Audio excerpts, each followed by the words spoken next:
applause, folks. Let's hear it.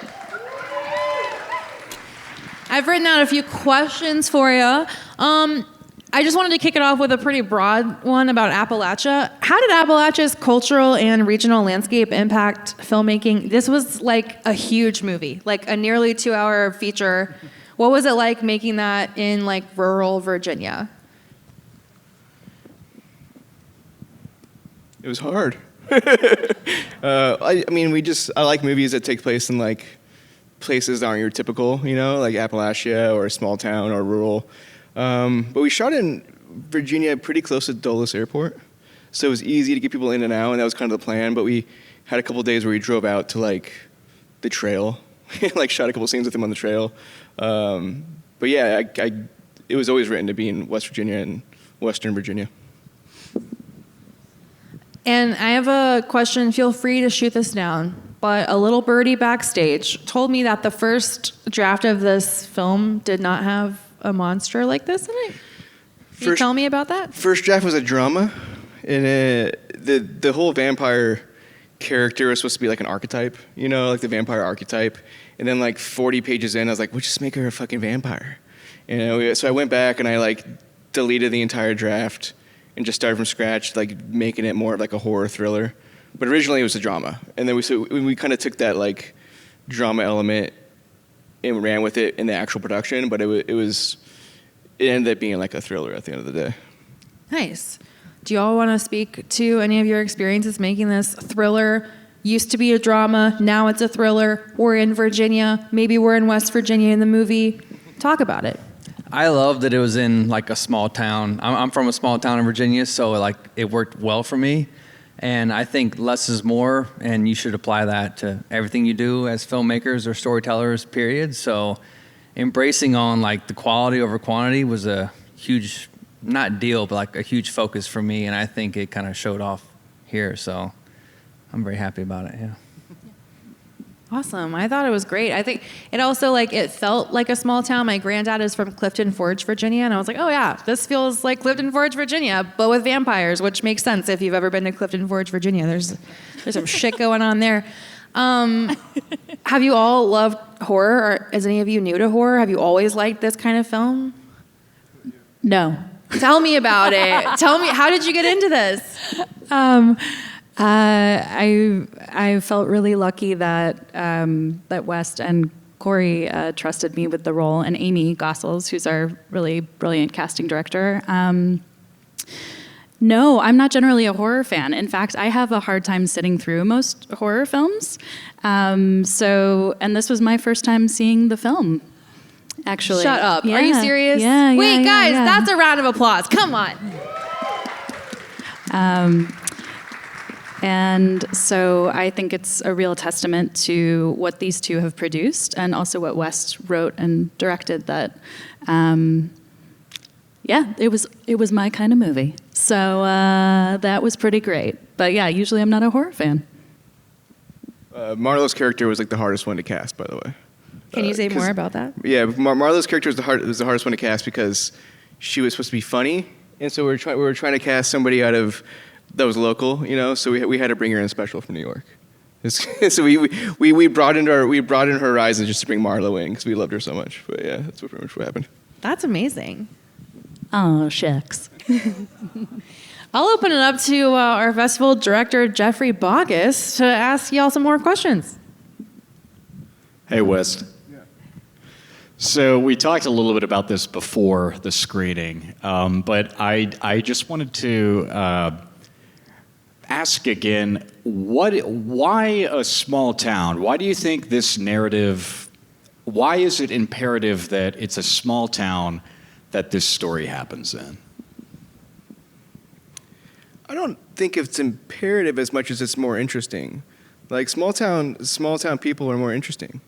And when it's intimate like that, everybody knows everybody, and when somebody dies in a small town, everybody fucking knows about it, And so it's easy. It's not easy, but it's more fun to build a thriller around like, like when Marlowe's character Vanessa was like, everybody's just, there's no deaths around here anymore. Nothing exciting happens around here anymore, So I think when you build stuff around communities like that, it's just more fascinating, Like I'm so sick of Los Angeles and New York, and the stories that are built around those, because that's not where most of the life takes place. You know, even if it's just a horror or a thriller, but like shit happens in the middle of America. You know, shit happens in West Virginia. So we need to write more stories about it. There's also a lot of, the small town thing keeps coming up, which I think is really interesting. I am also from a small town, but I'm from Oklahoma. And I think part of what's interesting about the small town, too, is that, especially in a town like mine, when something violent would happen, there would be lore, almost, like it becomes its own mythology in the community. And I think I'm just realizing this as you're answering that question, that is part of what is so exciting about it, is to see the vampire and the mythology of the vampire within the context of that small place, because it's like this urban legend vibe, you know, like you could imagine like the kids generations later in that tiny town being like, you know, the lady who lives in the farmhouse. But yeah. I mean, Cory grew up in a small town, and I went to high school in a small town, so I think it just comes naturally to us. Like, you grew up in Chicoutimi, right? Yeah. Even smaller than that, but yes, near there. So you all grew up in small towns? For the most part, yeah. Love it. Thank you. I grew up in a big West Virginia town, but small to everybody else. And there were no vampires there that I know of. But that, you know, maybe. I also just wanted to ask, like, could you talk a little bit about bringing the gore and, like, the scary to life? What was that like for all of you? What do you mean? The blood. Yeah, There was a little blood in your movie. I don't know if you know. Yeah, it's funny. We were just talking about that. It was really important not to make it a jump scare movie. It was really like we really wanted to be like about the characters, and it's really hard to do in a low budget. But we really like just was make it a character piece. Let's make it big, but make it a character piece. And then when the gore and the blood and the killings happen, and I know it's sort of a slow burn to get there, but once it happens, it hits hard, and you're like, oh shit, you know. That was always the plan. It was, and the jump scares, they weren't intentional, you know. And I think that's why they hit harder. I think towards the end, poor Marlowe, we were yanking her with a rope into the mattress, and it was a whole thing. Did you enjoy that process? Can you speak to that as an actor? Yeah, I'm looking right at you, Cory. Yeah, I was psyched about it actually, because West emailed me before we were going to get to set, and he was just sort of like, "Hey, how do you feel if we do like a little like rig, like we have you in this harness, and we're going to try and make you disappear into the darkness?" And I was like, that sounds really fun, actually. And it was, but I will say with the blood question, the thing I remember is that, what was that, like 2 a.m? And we were trying to get that like Vanessa's death shot. Mm-hmm. And it was like, you only have one shot with the blood. So they were like, get down on the ground, get down on the ground. And then I just feel like wet, like all over my neck and like down this hoodie that was like covering up the harness that our wonderful costume designer, Taylor, put on. Yeah. Yes. But I remember Taylor over me, and also Amanda, who was our amazing makeup artist and FX designer, and she was just like pouring this blood on my neck and going, I'm sorry. It was just, but it was a lot of fun. It's really fun to play with blood, turns out. Turns out vampires, fun. Who knew? Do we have any more questions from our audience before I talk to them about Buffy the Vampire Slayer? Or you guys wanted to? Yeah, please, come up here. Save me from talking about Joss Whedon to these nice people. Hi, thank you so much. Thanks for the great movie. I had a wonderful time with it.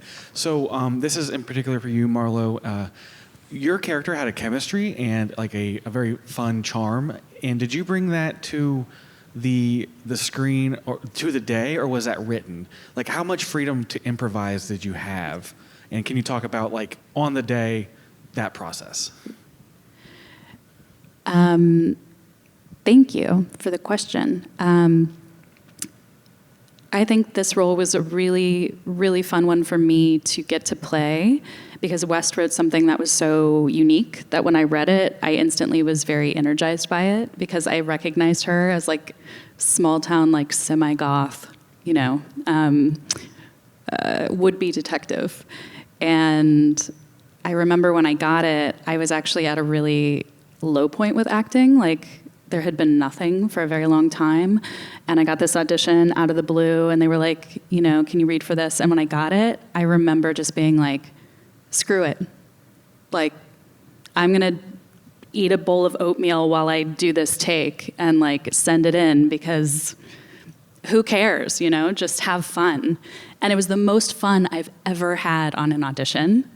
And so then when they responded favorably, I was like, what? Like, are you kidding me? They actually are interested. And when I got to set, I don't know, it felt to me kind of like we both understood who she was.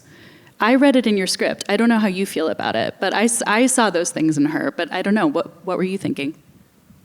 No, yeah, Marlowe killed it. It was, I think I just knew I wanted somebody that can just roll with it, and somebody that could just be like, you know, a character just does, I don't give a fuck. And Marlowe, when you did that, I remember that audition, that was amazing, you know, and that's exactly what we're looking for, just a character to, like, the completely opposite of somebody who'd work at a police office. You know, that's exactly what we're looking for. And yeah, she killed it. It was awesome. Thanks. Thank you. I think we can all agree she killed it. We have another question from the audience. Like, yeah, please, keep it coming. If not, yeah, thank you, all day. We'll all take it. All right, here you go. Hey, so I'll start with this. So horror's not really my shtick, but I really enjoyed this movie, first off. And then you mentioned it wasn't even a horror in the first place, it was just a drama. So I want to ask you guys, what was that core element that made you say this needs to be written as a feature film in the first place? What really kicked this whole story off that you wanted to create it? That's a good question. Why does anything need to be made into anything nowadays? You know what I mean? I don't know. Everything's being made. I think I just love that character. I think when I wrote it, too, I was a little bit depressed. So I was able to really channel that depression into John's character. And it was supposed to be a character piece about John, like, recovering. And then I was really into Rumi at the time. And so that's why I got the name Love Dogs. And I was just like, well, what if this dude was just crying out for help? But instead of receiving, like, help from God, he just, like, met the devil. And then it was supposed to be the archetype. It was supposed to be, like, an evil woman. And I don't know, it just worked. I started sending the script out to people, mostly my friends at first, and like, wow, this is really fun. We should make this. I'm like, okay, give me $1,000, you know, give me $100,000 or whatever, you know. And then I started sending out the scripts, like, you know, Screencraft and those script services and stuff, and they were giving me back like 8s and 9s, and I was like, yeah, but you guys are dumb. Like, I don't know if I believe you. I don't want to listen to just script, you know, Screencraft or, you know, Blacklist or whatever, you know. And then, you know, after a while, my ego got boosted, and I was like, let's fucking shoot it. You know, Kenny, my DP, was like in New York. He's like, dude, I'll come down to Virginia. I'll shoot this with you. This will be so amazing. Cory was like, dude, yeah, let's produce this. Let's go out to the. And I think just with making anything, it's a snowball effect. So once enough people get delusioned, you just start putting it together and rolling with it. And luckily, we actually finished it. You know, it's a miracle that even happens nowadays. I want to add to that too, because the first time I read the script, I remember just reading it through, seeing the scenes unfold, seeing how they kind of bookended and how they connected. And it was kind of a no-brainer. I was like, well, this will work, you know, and as long as we chisel it up or we make it a little tighter, a little finer, it'll totally work. And I mean, proof is right there. I think it does work really well. And it was just a good story to like explore and then see it like unfold. You kind of get those pieces there. I think the biggest issue with people had with it originally was that there was a lot of comedy in it. And they were sort of like, well, where's the tone? Like, what genre is it going to be? And I was like, fuck genre. Like, it could be funny. It could be a horror. It could be a thriller. We don't need to corner ourselves into a specific genre so hard. Like, I think horror people and thriller people really do that sometimes. When you don't have to do that, you know. And so, yeah, we did it. Thank you. Thank you. Yeah, I think one of the most fun things about horror is everything is scary, right? Like, comedy is terrifying. Jeff is like, speed it up. I'm like, okay, I'm spilling my heart out here. I'm telling you everything I'm scared of. No, but like, you know, there can be comedy, and I think there can be like drama, and I don't know. I think that's cool that you like wanted to explore all those different elements of what makes people fucking terrified. That's cool. I will say too, when I read the script, it always read like a drama to me, and even then, like in the more final revisions of it, it was much more about like John's story than it was about like the jump scares or like the kind of like the meaty horror parts of it. Yeah. The horror was just like a fun element to add to it to kind of help us keep on through, but like the story was always there for John. And I think it was really nice. Yeah, I think that really comes through. You guys did great. Let's give them a round of applause. This was our festival premiere. Thank you.